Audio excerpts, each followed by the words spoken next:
Adili, ka një shqetësim në fakt që vjen nga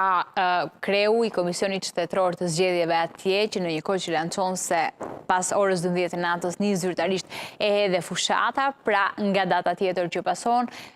duhet të bëhet kujdes në gjuhën që do të përdoret nga çdo eksponent politik, si i nivelit të lartë, për edhe atyre që bëjnë fushatën personale dhe për këshillat bashkiak dhe komunal, për faktin se janë gjithmonë me syt apo syt e Europës, syt e Unionit, për edhe natyrën e Republikës Maqedonisë së Veriut, janë nga vendi juaj dhe duhet të jenë shumë të kujdesshëm në mënyrën se si adresohen ndaj çdo problemi, ndaj çdo eksponenti politik, aq më tepër kur nuk janë faktor shqiptar apo dhe maqedon. Pra,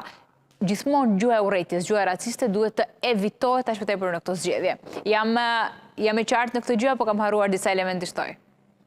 Jo, je shumë e qartë, por ajo çfarë unë dua të theksoj dhe potencoj jo se mbroj këtu palën tonë, palën shqiptare, qoftë në qeveri që janë ato apo këto tjerë të opozit, nuk ka patur asnjëherë si thua një artikulim të një gjuhe raciste e cila bën thirrje për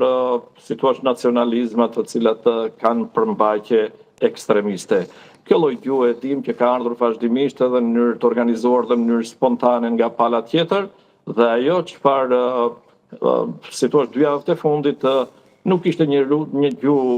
urrejtje dhe raciste, por realisht le për të dëshiruar shumë artikulimi i një qëndrimi nga ana e kryeministit Mickoski, i cili kërkonte që të shporrë një subjekt politik përgjithmonë nga skena politike e Maqedonisë Shqiptare, bëhet fjalë për BDI-n. Dhe kjo lloj gjuhe tani më thuaj si mund të përkthehet në atë nivelin më të ulët të një militanti, të simpatizantëve, të elektoratit në përgjithësi, kur kjo si thua ky lloj fjalori, ky lloj pozicioni del domethënë nga goja e një kryeministri i cili ka përgjegjësi për të unifikuar, për të relaksuar marrëdhëniet etnike dhe jo për të kërkuar shporrjen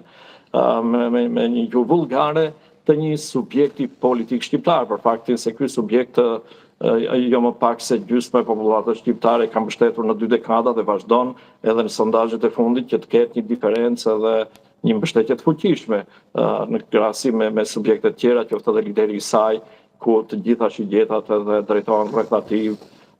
në kuptim të një triumfi që kërkojnë maqedonët dhe këtë lloj heroizmi e kërkon Mickoski që të realizojë tek vetja që duke mposhtë një subjekt të dalë nga lufta, padyshim tek maqedonët do të shihet si një hero i tyre.